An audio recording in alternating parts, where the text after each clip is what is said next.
مدنی channel پر اتوار کو مدنی مکالموں سلسلہ عبرتناک خبریں براہ راست ٹیلی کاسٹ کیے گئے۔ ان سلسلوں میں نگران شورا نے مدنی پھولوں سے نوازا، مختصراً جھلکیاں ملاحظہ کیجیے۔ سلطان الہند خواجہ غریب نواز رحمت اللہ تعالی علیہ کا آج یوم عرس ہے۔ ولایت ہوتی کیا چیز ہے؟ ولایت کیا چیز ہے؟ تو یاد رکھیے کہ ولایت ایک خاص مقام ہے کہ جو اللہ تعالیٰ اپنے برگزیدہ بندوں کو محض اپنے فضل و کرم سے عطا فرماتا ہے۔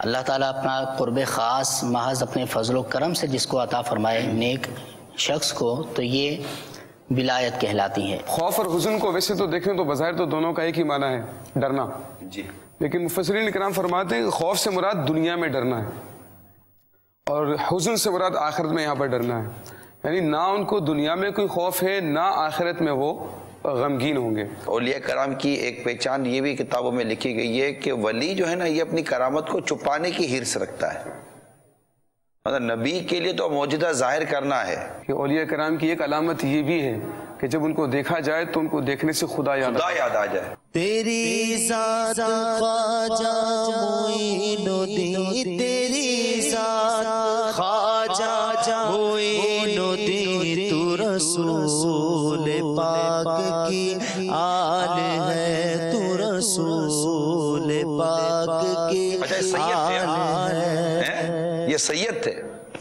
تیرا نام خواجہ خواجگاں، تیرا نام خواجہ خواجگاں، تجھے بے کسوں کا خیال ہے۔ فرمایا گیا کہ بہیم یمترون و بہیم یرزقون، کہ یہ اولیاء ایسے ہیں کہ ان کے وسیلے سے لوگوں کو بارش دی جاتی ہے اور ان کے وسیلے سے لوگوں کو جو ہے رزق دیا جاتا ہے۔ تقسیم ابدالوں میں یہ کام تقسیم ہے۔ پورا دنیا کا اصل میں مطالعے کی کمی ہے میٹھے اسلامی بھائیوں۔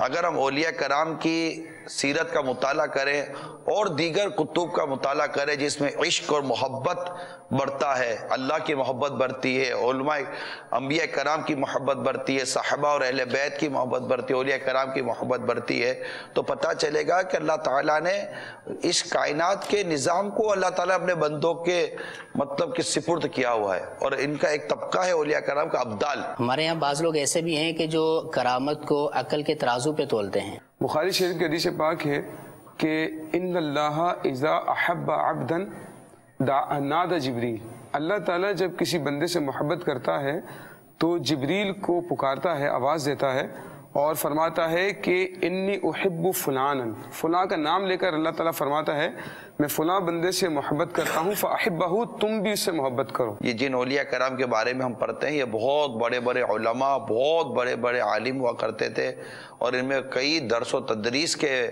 مراحل سے گزرا کرتے تھے، عالم ہوتے تھے، پڑھاتے تھے، درس دیتے تھے، اور بہت کچھ ایسے ان کا انداز ہوتا تھا، نمازیں، عبادات، ان کی تلاوت، ان کا کم کھانا، ان کا کم سونا۔